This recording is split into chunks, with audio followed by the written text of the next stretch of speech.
최근 헌법재판소가 한덕수 국무총리와 윤석열 대통령의 탄핵 사건을 동시에 선고할 것이라는 전망이 있었으나 헌재는 이를 깨고 한 총리 사건 선고를 먼저 진행하기로 했습니다. 이에 따라 한 총리 사건의 선고가 윤 대통령 사건의 가늠제가 될 가능성이 높아졌습니다. 이러한 결정은 두 사건 모두에서 중요한 쟁점을 공유하고 있기 때문입니다. 윤석열 대통령과 한덕수 국무총리 탄핵 사건은 각각 지난달 변론을 마쳤습니다. 두 사건 모두 비상계엄과 관련된 쟁점이 겹치고 있어 동시에 선고될 것이라는 관측이 있었습니다. 그러나 헌재는 이러한 전망을 깨고 한 총리 사건 선고를 먼저 진행하기로 결정했습니다. 아직 윤 대통령 사건의 선고 일자는 정해지지 않았습니다. 이러한 상황은 두 사건의 진행에 큰 영향을 미칠 수 있으며 특히 한 총리 사건의 선고가 윤 대통령 사건의 방향성을 제시할 가능성이 큽니다. 국회는 한 총리의 묵인과 방조를 탄핵 소추 사유로 들며 비상계엄의 위헌성을 강조했습니다. 국회는 무장한 군인과 경찰이 정치인과 법관을 체포감금하고 국회를 침탈하려 했다고 주장했습니다. 따라서 헌재가 한 총리 사건에서 비상계엄에 대한 판단을 내릴지 주목됩니다. 특히 계엄 선포 전 한 총리가 참여한 국무회의는 윤 대통령 탄핵 사건의 중요한 쟁점입니다. 한 총리 측은 비상계엄 선포 및 국무회의에서 다른 국무위원들과 함께 비상계엄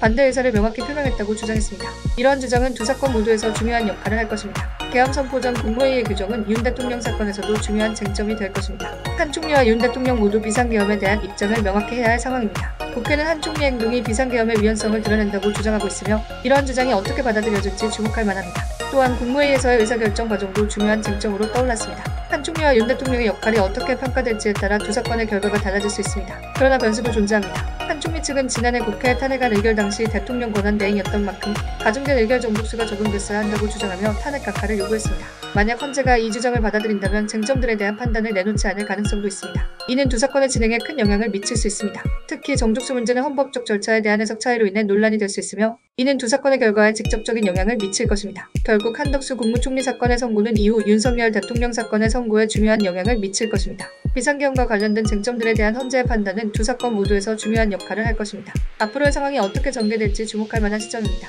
두 사건의 결과는 한국 정치와 법률 체계에 큰 영향을 미칠 것이며 이러한 변화는 향후 정치적 법적 판단의 중요한 기준이 될 것입니다. 따라서 이번 사건의 진행은 한국 사회 전반에 걸쳐 큰 관심을 끌고 있습니다.